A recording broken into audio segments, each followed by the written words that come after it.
Assalamualaikum warahmatullahi wabarakatuh.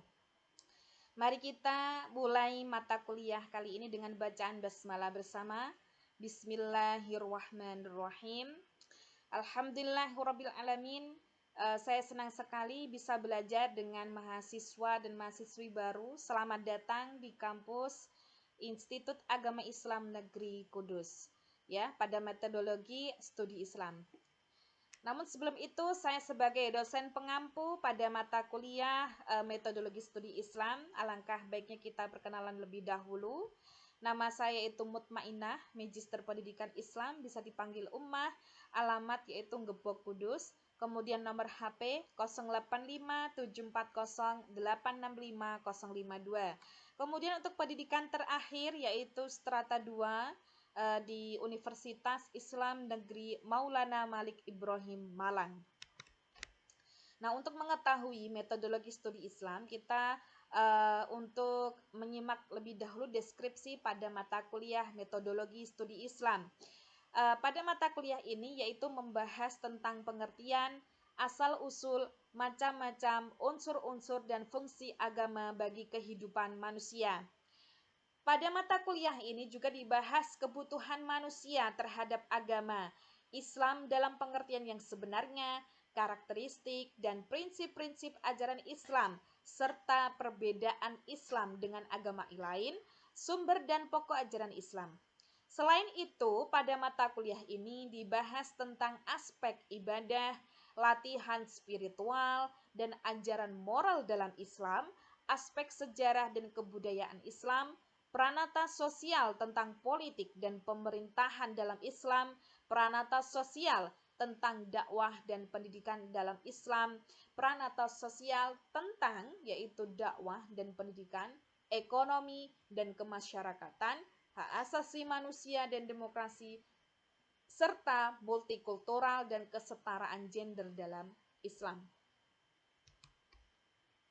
Kemudian apa yang kita dapatkan capaian pada mata kuliah ini? Yaitu 1.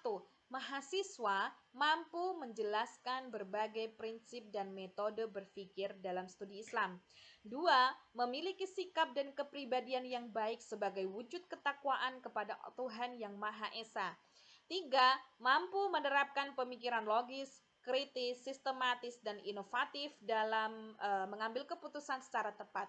4. Mahasiswa mampu menyusun analisis secara radiks dan komprehensif terhadap permasalahan dalam bidang studi Islam. 5. Mahasiswa mampu menyusun analisis secara radiks dan komprehensif terhadap permasalahan dalam bidang studi Islam. Baik, untuk daftar materi metodologi yang nanti kita akan bahas pada mata kuliah ini, yaitu 1. Kontrak belajar dan perkenalan, ya. Kali ini kita kontrak belajar dan perkenalan. Kemudian 2. Metode dan pendekatan dalam memahami Islam. 3. Sumber ajaran Islam. 4. Karakteristik ajaran Islam. 5. Pokok-pokok ajaran Islam. 6. Pendekatan Al-Quran. 7. Pendekatan ilmu hadis. 8. Pendekatan kalam. 9. Pendekatan tasawuf. 10. Pendekatan pemikiran fikih. 11. Pendekatan normatif dan historis. 12. Pendekatan sosiologi dan antropologi agama. Kemudian untuk ini yang penting ya, kontrak belajar. 1.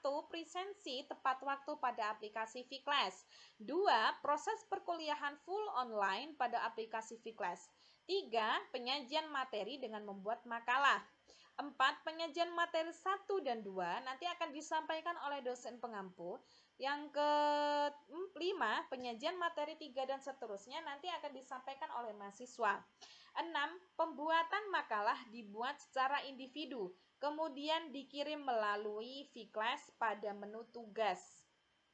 Ya, jadi nanti kalau sudah membuat makalah, soft filenya itu nanti dikirim di aplikasi Vclass pada menu tugas, nanti di-upload filenya. Kemudian presentasi makalah dilaksanakan secara berkelompok, namun tetap dengan menjaga jarak ya, dan tetap menggunakan protokol kesehatan. Yang ke-8 yaitu pada H-1, jadi H-1 sebelum presentasi, perwakilan dari kelompok itu nanti mengirim link video kepada dosen pengampu dulu. Karena untuk bisa didiskusikan, nanti yang mengupload adalah dosennya, bukan mahasiswa. Jadi dikirim dulu ke dosennya, nanti dosen mengupload link video tersebut pada pertemuan kedua nanti atau ketiga nanti ya. Nanti bisa didiskusikan bersama.